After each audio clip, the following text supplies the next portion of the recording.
Well, welcome and good morning. It's nice to see you all here bright and early. Thank you so much for joining us. I'm Marcene Mitchell. I'm the Senior Vice President for Climate Change at the World Wildlife Fund. And the World Wildlife Fund is a founding partner of America is All In. It's a coalition which addresses climate change, and with the idea that we need to protect people from the worst impacts of climate. We also need to move us to a safer and more sustainable future.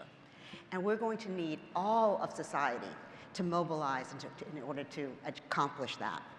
So the federal government is an incredibly important actor as a leader and as providing the enabling environment, but it's not enough. There also needs to be climate action coming from states, coming from businesses, coming from cities, big and small, community organizations, schools, cultural organization. We need all of society, and to do that, we need to have strong leaders at the local and subnational levels. And so I'm thrilled to be joined today by one of those pivotal leaders. Washington State is among one of the leading states in the fight against climate change and growing the state's clean energy economy. Over the past decade, Governor Inslee has signed several policies to ensure Washington State is doing its part to reduce emissions while also creating jobs. Inslee has established Washington State as a global leader of subnational governments dedicated to climate action. He co-founded the bipartisan U.S. Climate Alliance and the International Ocean Acidification Alliance, and helps the Pacific Coast Collaborative and Under 2 Coalition. I am grateful to say he's also a proud co-chair of America is All In. And Governor Inslee has been at the forefront of climate action for his state, Washington, and for the country, and really the world at large. His bold action and messages have inspired our country to be ambitious and encourage the next generation of climate leaders. Let's welcome Governor Inslee. Thank you.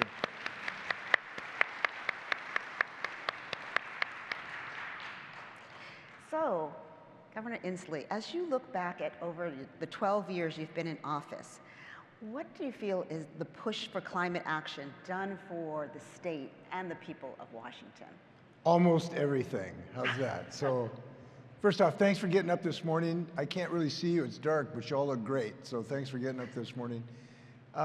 We've had a lot of success in Washington State, and you know, if you talk to every governor, they're proud of their state for good reason, but I think our state has had as much or more success than any other state.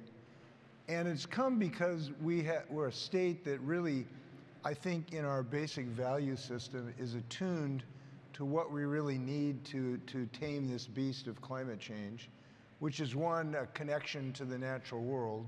You see, I'm pretty sure these are our cedar trees in these pictures behind us. We have a really deep affinity for the natural world in Washington State. It's why a lot of people move here from around the country to just enjoy the mountains and the sea that we have. So that's number one. Number two, we just have a really entrepreneurial, innovative culture of really fostering an environment that allows people to develop new technologies. And we know that the development of new technologies is fundamental to be able to build a clean energy economy and beat climate change. And number three, we have a real focus on making sure everybody in our blessed community, John Lewis used to call it the blessed community, I love that, that we want everybody to be able to thrive. So we've embraced environmental justice in everything we've done as well. So you put those three things together, connection to nature, innovative economy, and a sense that everyone should get ahead, and good things happen. So we've done wonderful things in getting people to access to what they need, which is solar panels in their home and heat pumps in their home and electric school buses and air filtration systems and a way to prevent forest fires. And really importantly, we've developed an enormous improvement in our transportation system to reduce carbon emissions from our transportation sector by focusing on active transportation, light rail, buses, and development of charging stations and the like. and we have a thing called the Climate Commitment Act that allows us to finance all of this great work. So I would say we're rocking it in Washington, but, there's always a but, we need to accelerate our efforts in Washington too, because we have a 100% clean electrical grid requirement, and we're going to meet that target. Great, great. Well, it's very inspiring how much you've been focusing on the solutions and really putting in the conditions in order for these things to thrive, particularly the innovation and the technology, et cetera. Oh, by the way, I forgot one element. Oh. Really good governor. Really? Just to pull it all together, right? Threw that in there. You mentioned the Climate Commitment Act, and this is something that was passed in 2021, significant piece of legislation to help fight carbon pollution in the state. I understand there's a referendum to have that repealed. So can you tell us a little bit about that legislation? It follows this model that not only caps pollution, but helps put the funds from the emission auctions back into the communities and to address environmental justice, as you talked, and equity head on.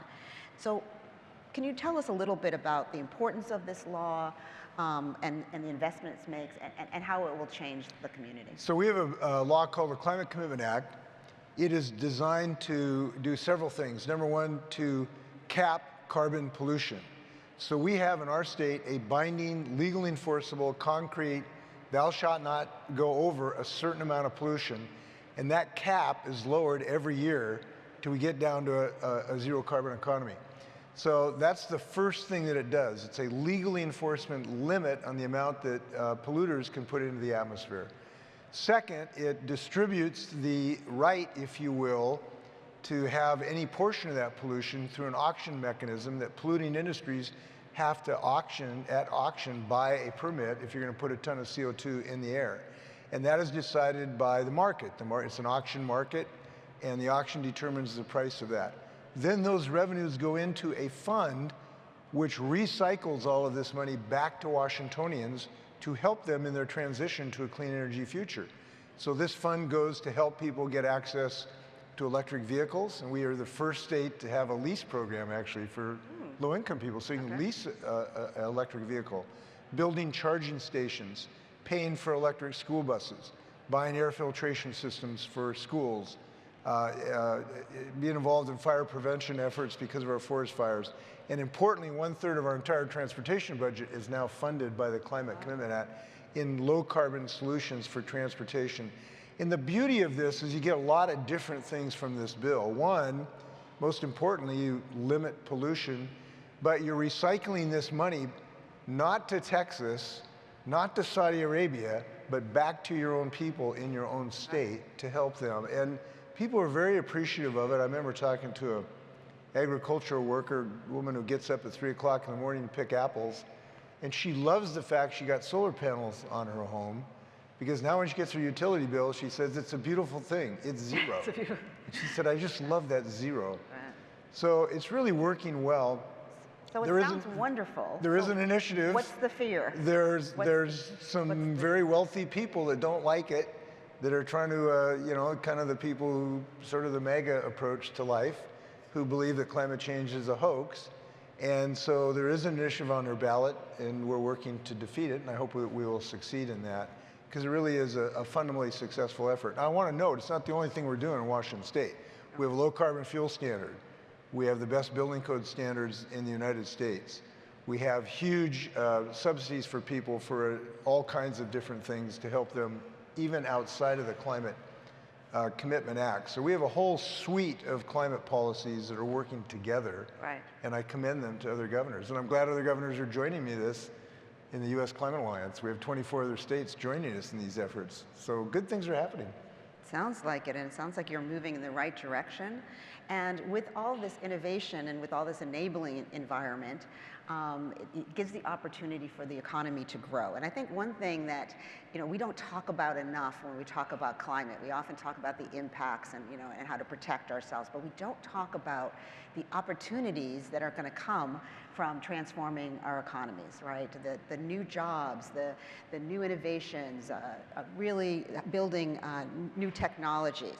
But of course, that means that you have to have a workforce that can support that. And it becomes also a climate justice issue. Climate justice is not just about impacts, it's also about sharing the opportunities of this new economy. So can you tell me a little bit about what Washington State does to address the skilled labor for the clean energy transition? And how do you have that matched with your climate justice issue so that everybody participates in the new economy?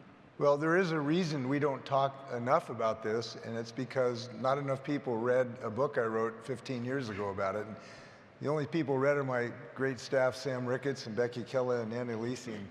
They're the only people who read it, so I'm glad we're bringing this up.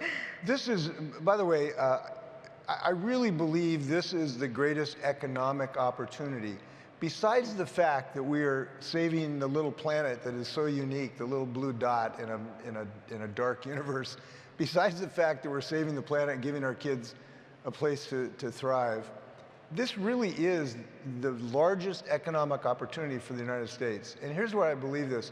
We know the demand for these technologies and these new industries are going to be there.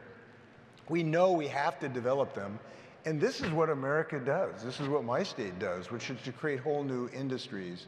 So we are committed to supporting that effort, starting with skill development to make sure that we have the skills of the electricians to wire our charging stations, the iron workers to build the manufacturing plants, the computer scientists to work through all of the magic that they do to design these new technologies. And so we have a program called Career Connect Washington, which makes sure everyone has a shot at a career involved in the clean energy economy, not just those who have a college degree. We're going to have tons of people who are going to be necessary to developing these industries that you can do without a college degree, and we're really focusing on that, and we're making real progress on it. We've got about 80,000 people or plus identified in clean energy jobs already in our state. And they're just growing like crazy. I mean, I can't turn over a rock without finding a clean energy company in my state. We've got 3 of the most advanced fusion companies in the world within 10 miles of each other.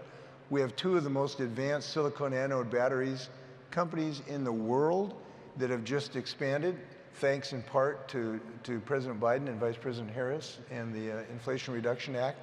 So it's really exciting when you meet these young people who can see their careers in these new industries. They got big smiles, so do we. Yeah.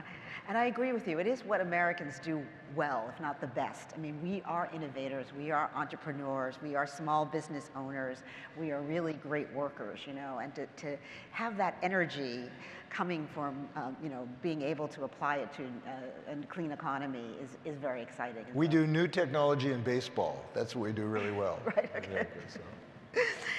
You are a chair of America's All In, and which is, as I said earlier, one of the most expansive coalitions of climate leaders ever assembled in the U.S. And the last few years, the leaders within that coalition and beyond have had a critical and often tricky job of implementing, which you just mentioned, the historic climate laws passed at the federal level. That's the Inflation Reduction Act, as well as the bipartisan infrastructure law, and the and how do you see the biggest challenges at this point in actually getting those incentives and regulations on the ground, right? Because it really makes a difference once you're on the ground. And there's a lot of cross-sector pieces to that. So what would you say are some of the biggest challenges, and what role do states, cities, and others play in getting that actually done? And how sticky is it? Are we really, you know, it's been a few years now, we're 2 years into it. Is this something that could go away, or is something that it really has legs at this point? Well, listen, we have momentum on this. It's unstoppable. The number of gigawatts that we're putting in on clean electricity is just astounding. We had more renewable energy going in than fossil fuels for the first time last year. So we're really rocking it. I believe this momentum is unstoppable, but we have to pick up the pace. And there are several challenges we have. Number one, our transmission system is not built for a renewable energy system. It was built for stationary sources that are non-distributed. And we have to rebuild our transportation system to accommodate thousands of renewable energy sources to feed into the grid and distribute that energy. And that is a challenge because when you build transmission facilities, you can frequently see some wires, and people don't like to look at wires on occasion. So transmission, probably the #1 challenge we have. Second, the siting issues we have to site clean energy facilities are very challenging, because when you site any source of energy, it has some impact. It's change. It changes the silhouette of the skyline if there's a wind turbine. It changes the view of previous sagebrush if you put in solar. Nothing is exactly invisible and benign. So when we go to site facilities, there's a very, very common refrain, which is, don't put it here, put it somewhere else. And there's always somewhere else to put it in everybody's mind. Right. And so we now have a challenge as a community figuring out where the best place to site these facilities are. Because nothing is zero. We've got to figure out what has the lowest, least disruptive potential when we site these facilities. And we all are, governors and legislators are working to figure out mechanisms so that community members can always have input. We get the best science, so we look at what the real scientific evidence is on impacts on wildlife, so we can make decisions based on A, good public input, and 2, good science. And we're still in the process of that. We've passed some laws in our state to improve our siting process, but there's a lot of work to be done on that. But the third thing is the biggest challenge is this, if I may. The biggest challenge is fear. Fear is very immobilizing. And unfortunately, there's a lot of peddlers of fear out there. There's people still at large who say that climate change is a hoax and the wind turbines cause cancer. And the source of that willful ignorance is fear. These are folks who are fearful that we can't solve this problem, that we're not smart enough to design photovoltaic cells in an advanced way, or we can't develop fusion, or we can't increase mileage of our EVs by 30%. They're wrong. We can. There's 2 companies in my state are already building batteries that can increase the range of our cars by 30%. So that fear is we have merchants of fear in our community, and we just have to give them confidence and optimism and getting them in touch with the American can-do spirit. And if we do that, we're gonna win this battle, and I believe we are winning this battle. Yeah, I think it's really an important point.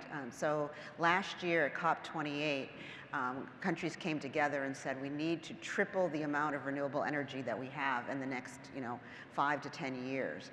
And so at WWF, we came back and we said, okay, well, what do we need to do? What are the challenges here in the US? And one of the biggest challenges, we talked about transmission, but we also talked about this social license to operate, this NIMBYism, not in my backyard, this fear and misinformation.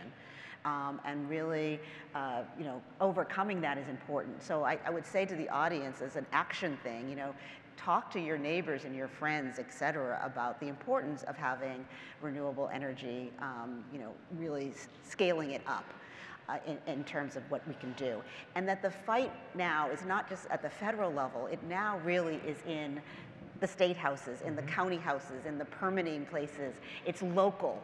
And so that's where we have to realize that other people are organized locally against it. We need to organize locally for it. Thank you for doing that. Yeah, Keep it up. absolutely. Well, speaking about COPs and what happened last COP, the next COP, COP29, which is the conference of the party, that's the big UN climate conference, so we have every year. It's right around the corner. And so how do you see that conference moving global climate policy forward? What role do you believe Washington State and other state governments can play on the international scale in maximizing opportunities to go further and faster? Well, I don't want to diminish the importance of it, but we believe we don't have to be exclusively thinking that as the only tool. As states, as cities, as counties, as school districts, as utility districts, we believe we should play an equal role with national governments in moving forward. And at the COPs and at the United Nations, when we go to these meetings, they always refer to states as subnationals. We think that's wrong. We think we're supranationals. And the reason we're supranationals is not because we're not Batman or Superman. It's because we are capable of moving faster than national governments. So my state is capable, and even though President Biden and Vice President Harris have done a fantastic job with the infrastructure bill and the Inflation Reduction Act. By the way, can we just give those two people a round of applause for what they've achieved? I really appreciate what they've done. But even with their astounding movement, a miracle to get those two bills through, even with all the great work it's doing in my state can still do more, right? So I can have a Climate Commitment Act to actually have a limit on pollution. I can generate some additional billions on top of the ones coming from Washington, D.C. I can develop building code standards that are more aggressive than the federal standards in some sense. So it's really important that our local communities push the envelope and not depend just on COP. That's my somewhat fundamental message. I love the name of this organization. I want to thank Mike Bloomberg for helping getting it going, and Gina McCarthy and everyone else, because it starts with the word all. And I think having all segments of society pitching in here is really, really important, because we do have to move faster. We can't be like a convoy. You know, you have a convoy that used to go across World War II across the Atlantic. It could only go as fast as the slowest ship. We can't do that here. We don't have the luxury of time. We all got to go at our own accelerated pace, whatever we can do. Washington probably can go faster in Mississippi for a variety of reasons, and we should do so. So love COP, love what they're doing, but we got to go faster. Great, great. Well, this has been a wonderful conversation. We're almost out of time. I'd like for my last question, if you could reflect back in your 12 years of governor of Washington State as a presidential candidate, you've pushed this conversation forward on climate, encouraging others to understand the stakes and what to do about it. So what are you most hopeful about when you look at where we are and the growing number of climate leaders around the world? What's your advice to younger people who often have frustration or anxiety around this issue, and really give them a sense of possibility in the future and something that they can buy into and work for? So I've been at this for about 30 years now and had a lot of ups and downs on this trail. And when I reflect on that, the most important advice I could give to someone is marry really well, which I have done with Trudy Inslee, who has been with me on this 30-year journey. That's number one. And number two, have a recognition of thrill and enjoyment of the tremendous lucky opportunity we have here in the midst of all of our challenges. So when you fight a big battle like this, you always run into really big hurdles. This is a big change in our society. And when you do something big, nothing is easy. So you go ahead 10 yards, and then somebody comes along, gets elected, and you go back 5 yards. And then you come back and you go ahead 15 yards. And recognize that those setbacks is a recognition of how important and consequential our battle is. And through all of those frustrations, recognize this is a wonderful opportunity we have to do something really consequential. And I think that's, you know, the secret to happiness is to be able to make a difference and really work on something that makes a difference. We have that opportunity here. No humans in human history have ever had this opportunity to be so consequential for such a long period of time, for so many generations. And we in this room and those who are streaming, this is a great opportunity to do our life's best work, which is to take care of our grandkids and our nieces and our neighbors' kids. So let's go get them, keep this ball rolling, and to make sure we're all in. Thanks a lot. Great. Join me in thanking Governor Jay Inslee. Thank you. Thank you.